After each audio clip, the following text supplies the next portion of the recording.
One time, we successfully mated a bulldog with a Shih Tzu. Really? That's weird. Yeah, we called it a bullshit.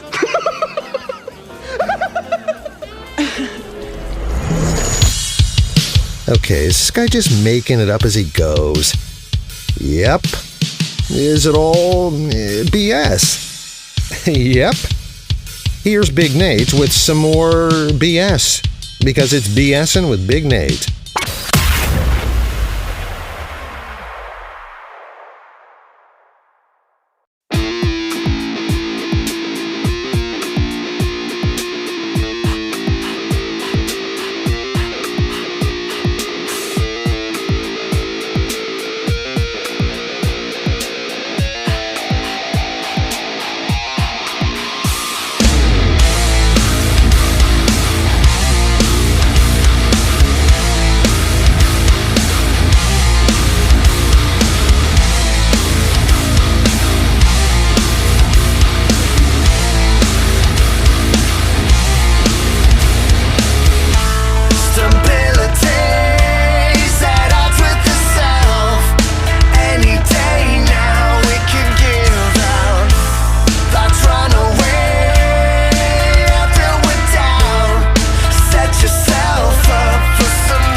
That was Breaking in a Sequence with Twine on another edition of BSing with Big Nate. I am joined by Mark and Rich of Breaking in a Sequence. Guys, first and foremost, I'm super stoked to have you on and talk to you guys both about that track and kind of the background on Breaking in a Sequence. I want to start with that actually is kind of the formation, because from what I understand, and I could be wrong, I've been wrong before, but Rich, you were kind of the last piece of everything to come together, correct?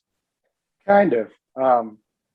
First and foremost, thanks for having us on here.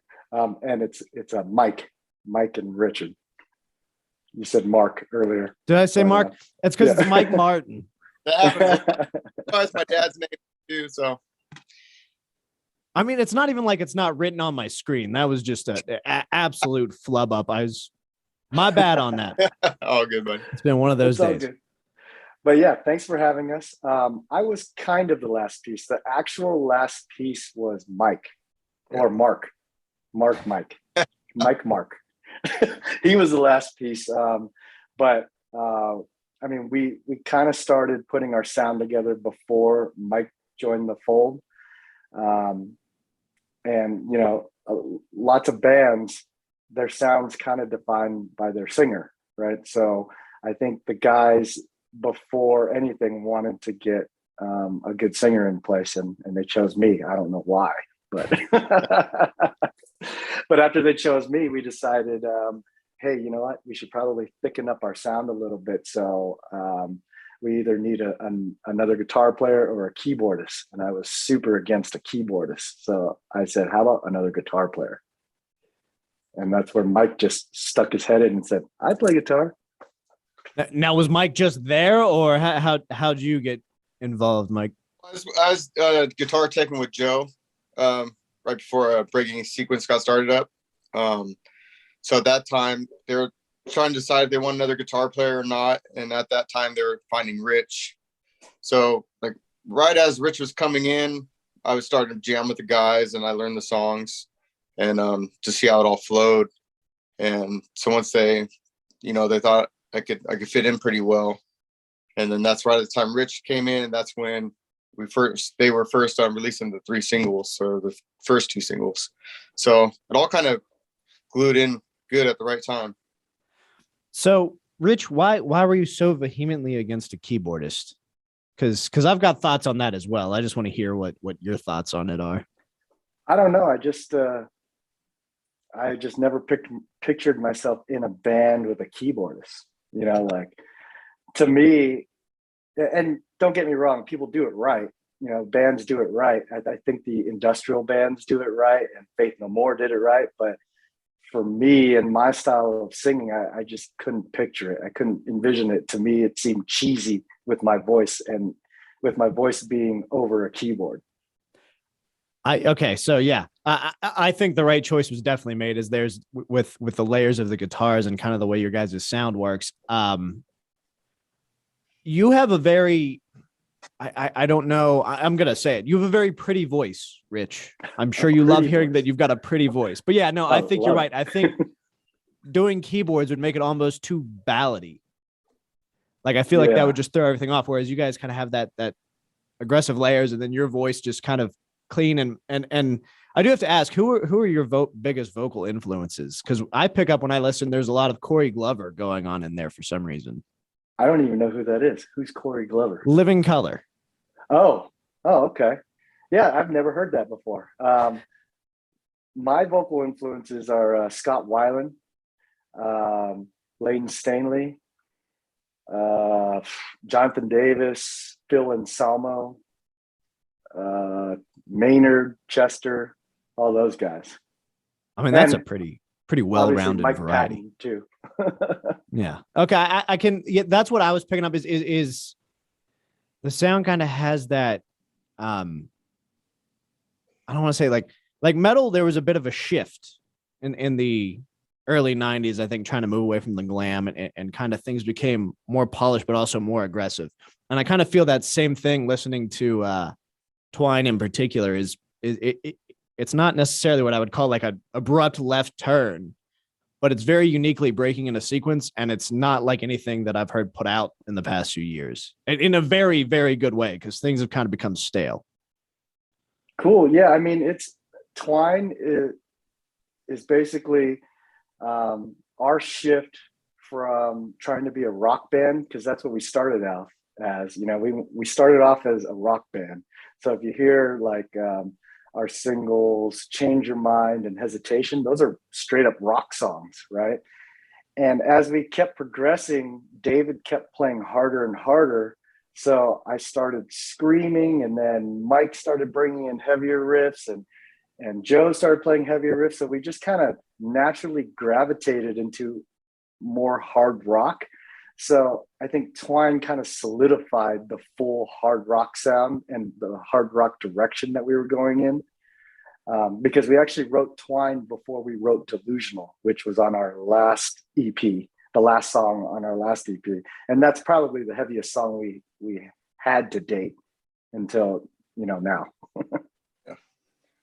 Now, I'm going to ask a question, maybe stupid, but I had the teacher who would always tell me there's no such thing as stupid questions. Now, when the opportunity arises and you kind of see this and you grab it, the opportunity to work with David, was there any doubt or pressure in your mind? Well, for me, when I initially did my tryout and everything, they sent me a track and I sang over it. I changed the arrangement and I sang over it and sent it back to them. I was doing that for fun, right? I wasn't doing that to join a band. I was doing that for fun and just to check a box off in my head. Hey, got to sing a song with David Silvera. You know what I mean? When they asked me to come down and actually try out and rehearse with them, I didn't want to. I didn't want to do it. My wife actually told me, hey, you're stupid if you don't do this. Obviously, the music is your passion, so you need to go do this. So then I was like, oh, okay. So I went down there, and yeah, I was nervous, meeting one of my icons from my childhood, So before I got there, I drank like half a bottle of wine, just to kill the nerves, And I didn't want to do anything like shots and be all super sloshed or anything. I just wanted that chill, wine buzz. Yeah. And I mean, so wine's a good choice for that. Yeah. A good, so nice, then I walk calm... into the room and there's all these strangers there just staring at me. And they put my mic stand in front of David and we just started playing. And the second we started playing, everything just clicked. And for me, it was like riding a bike, like, oh yeah, I've done this 100 times or 1,000,000 times. And it just seemed to feel right. And they just kept asking me to come back every week, or every weekend, because I live 80 miles away from them. I live 80 miles north. So driving down there takes roughly 2 hours, sometimes 3 hours with traffic. And one day I show up and Mike's just sitting there and I'm like, who's this dude? And he's just sitting there all quiet. He sat there for like 2 practices and then all of a sudden I show up and he's got a guitar strapped on. So it's kind of crazy how that all worked out. Now, yeah, you go ahead. That's cracking, we are playing with our idol and, you want to make sure we're up to par to what he's been through, especially for me. I haven't not as much experience as everybody else, but, David was the first one out of everyone to, want me to join. So that felt really good. See, so I ran into something similar here. Actually, the reason I got into this job is there was a local disc jockey and all throughout college listening to him, man, that'd be a cool job. This guy's awesome, blah, blah, blah. And long story short, he still works here. He's my program director. And I met him and I don't know that like after interacting with the band, it's kind of the glamour of it's gone, not to call out Drez. So like at this point, we're all equals and working for something here. How quickly did that subside for you guys? I don't know. I don't think it ever really subsides or has subsided for us, because as we keep writing more and more songs, we keep seeing those elements that we saw, or at least that I saw growing up from David. You know what I mean? So we'll be writing a song and we'll see this element come out and I'll be like, oh my God, I remember that feeling that I felt when I heard him do something similar to that. And that happens all the time. Like, it's crazy how often that happens. Does it happen with you, Mike? Oh yeah, it does, man. It just, once you hear it and once we're playing, it's just a whole nother, just steps up our writing process too, and gets us more into the groove. Excellent. So, from what I understand, you guys kind of had the goal to you put out the EP back in January, a goal of releasing another one before the end of the year. Of course, it's looking like that's not necessarily going to happen. So what's the plan from here? Well, I was really trying to get the second EP out when we released Twine, but because I didn't meet the deadline, because I needed to do all these mix fixes and everything like that with our producer, I decided, hey, let's just release Twine, and let's release that for the fans, because everyone's been waiting for new music from us, right? And keep in mind that we recorded all of this music. We recorded it at the end of 2019, so we've been sitting on it for like a long time. I want to get all that music out, so hopefully I can get all of the mix fixes done, and the album artwork, and all the extra scheduling stuff that needs to be done in first quarter of next year, and we can release the second EP then. And then I'd like to get into the studio and record all the new songs that we've written in this last year and a half interim period, where we're all just kind of sitting around trying to figure out what's going to happen next. See, now it's interesting on the outside looking in for me. I kind of remember when everything dropped back in January, and it was kind of like, cool, David's doing stuff again. Oh man, this shit rocks. And from my perspective, no one would fault, yeah, we're waiting, but we want it to be perfect, and then Twine hits and it kicks ass. Thank you. So, I mean, is there a lot of pressure you guys end up putting on yourself? I don't think so. At the end of the day, we're doing this to do it for fun, right? It's because it's our passion, all of us. And there may be some hiccups and bumps in the road. There may be people out there that disagree with our sound or whatever, but at the end of the day, it's not for those people. It's for us, right? And we're putting it out there for the fans that have supported us all along the way. We don't feel pressure to come out with, oh, well, we have to make this song better than the last. When you guys start hearing all the new material that we've written and everything, I think it's just going to speak for itself, because as we've made that gradual change from being a rock band to a metal band, you can hear it. You can hear it actually morphing from song to song. I mean, as a fan, that's something I always love is to kind of watch that evolution happen and kind of get to experience it. And music obviously being open to interpretation, there's a lot to that, because you feel like you're growing with the band. At least that's just kind of my perspective on it. Absolutely. And a lot of bands don't even get that chance these days, right? Because a lot of bands are doing this strictly for the business portion of it, or strictly for the money. And when the communities out there, like the metal community shun a band or whatever, it kind of shutters them. So bands never get to reach their full potential because they can't grow together and really, really evolve. You know what I mean? No, I think that's spot on. Yeah. So, I mean, there's a lot to look forward to. We're kind of going to keep our eye out on that. Twine out now. And guys, thank you so much for joining me. Hey, thanks for having us. For having us, man.